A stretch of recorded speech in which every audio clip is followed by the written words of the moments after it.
দাঁড়ায় ভাই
ধানের শেষ ভাই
মামুন ভাইয়ের মার্কা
দেখেন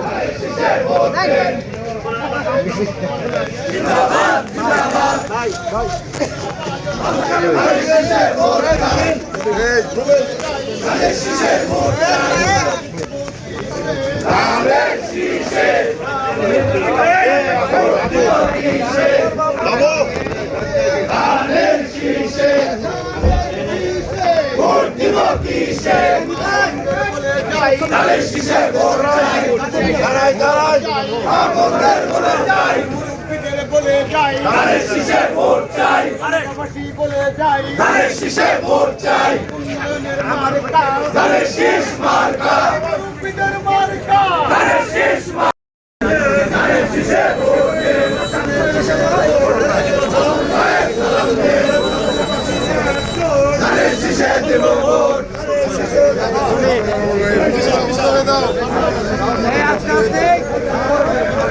জামালপুর জেলা বিএনপির সম্মানিত নেতৃবৃন্দ, পৌর বিএনপি সহ অঙ্গ সহযোগী সংগঠনের সম্মানিত নেতৃবৃন্দ, আমাদের ১ নং ওয়ার্ড বিএনপির এবং বিভিন্ন অঙ্গ সহযোগী সংগঠনের সম্মানিত নেতৃবৃন্দ, সম্মানিত এলাকাবাসী, আসসালামু আলাইকুম। আমরা সকলকে আমাদের প্রিয় দল, এদেশের গণমানুষের প্রিয় দল, যেই দলটি গত ১৭ বছর জনগণের জন্য সংগ্রাম করেছে, জুলুম নির্যাতন ত্যাগ স্বীকার করে, সেই বিএনপি এবং বিএনপির প্রতীক, জনগণের প্রতীক, মুক্তির প্রতীক, উন্নয়নের প্রতীক, ধানের শীষ প্রতীকের পক্ষে জামালপুর পৌরসভার ১ নং ওয়ার্ডে আজকে গোয়াবাড়ি এলাকায় গণসংযোগে যারা উপস্থিত হয়েছেন সকলকে আন্তরিকভাবে ধন্যবাদ এবং কৃতজ্ঞতা জানাচ্ছে। সেই সাথে বিনয়ের সাথে যে কথাটি বলতে চাই, আমরা ১৭ বছর জনগণের অধিকার প্রতিষ্ঠার সংগ্রাম করেছি। দুঃশাসনের হাত থেকে, জুলুমের হাত থেকে, লুট ডাকাতি, লুটেরার হাত থেকে বাংলাদেশের মানুষকে, জামালপুরের মানুষকে মুক্ত করার সংগ্রাম করেছি। এই সংগ্রাম করার কারণে খালেদা জিয়ার মতো অবিসংবাদিতদের নেত্রীকে অন্যায়ভাবে জেল খাটানো হয়েছে। আমাদের নেতা তারেক রহমানকে অন্যায়ভাবে সাজা দিয়ে দেশের বাইরে রাখা হয়েছে। আমাদের অসংখ্য নেতাকর্মী হত্যা, গুম, খুনের শিকার হয়েছে, জেল জুলুমের শিকার হয়েছে, মিথ্যে মামলার শিকার হয়েছে। তারপরেও আমরা জনগণের অধিকার প্রতিষ্ঠার সংগ্রাম করেছি। আজকে সেই স্বৈরাচারের পতন হয়েছে। স্বৈরাচার ফ্যাসিস্ট মুক্ত বাংলাদেশকে নিয়ে বাংলাদেশের মানুষ, একই সাথে জামালপুরের মানুষ আগামী দিনে নতুন স্বপ্ন দেখছে। এই জামালপুর একটি চাঁদাবাজ মুক্ত, সন্ত্রাস মুক্ত, দুর্নীতি মুক্ত, উন্নত, সমৃদ্ধ, সকলের শান্তিপূর্ণ জামালপুর হবে।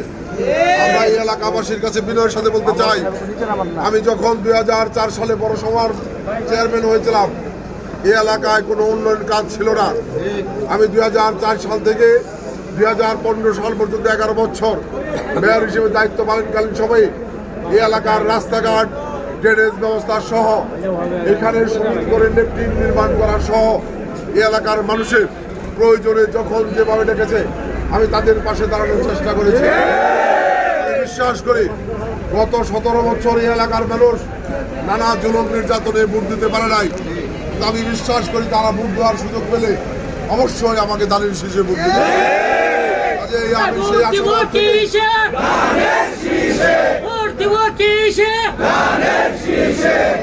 আশাবাদ থেকে বলতে চাই, আজকেও যখন গণসংযোগ করেছে এলাকার প্রিয় মা বোন সহ এলাকার মুরব্বিয়ান ভাইদের কাছে যে সাড়া দেখেছি, আমি বিশ্বাস করি আগামী নির্বাচনে তারা ধানের শীষে ভোট দিয়ে,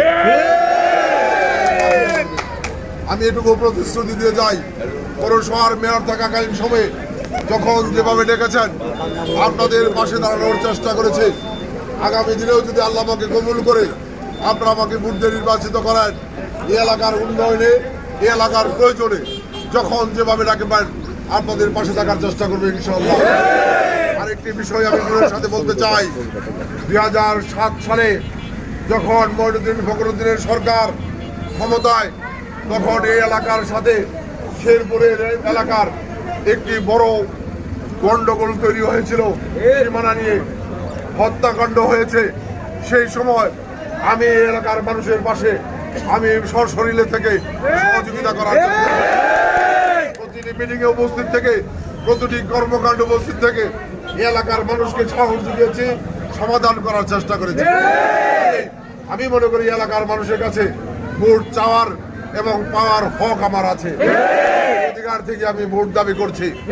আমাদের প্রতিদ্বন্দ্বী প্রার্থী যারা, তারা কখনোই জনগণের কল্যাণে এলাকার উন্নয়নে কখনোই কোনো কাজ করে নাই, এলাকার মানুষের কাছে কখনোই আসে নাই। কাজেই আমরা দীর্ঘদিন এলাকার মানুষের সাথে সম্পৃক্ত আছি, আমাদের এলাকার নেতৃবৃন্দ আছে, আগামী দিনেও এই এলাকার নেতৃবৃন্দকে নিয়ে এলাকার উন্নয়নে সার্বক্ষণিক আপনাদের পাশে থাকবো ব্যক্ত করে আমার সকলের কাছে ধানের শীষে ভোট কামনা করে আমি আমার বক্তব্য, এবং যেহেতু আজকে শুক্রবার জুমার নামাজ আছে, আমরা এখানেই পথসভা এবং গণসংযোগের কার্যক্রম শেষ করছে। আপনারা জানেন আমাদের অবসংবাদিত নেত্রী যেই মানুষটির জীবনের বেশিরভাগ সময় এদেশের মানুষের মুক্তির জন্য সংগ্রাম করেছেন, সেই বেগম খালেদা জিয়া অসুস্থ অবস্থায় হাসপাতালে চিকিৎসাধীন। তার সুস্থতা কামনা করে আজকের কর্মসূচি এখানেই সমাপ্তি ঘোষণা করছি।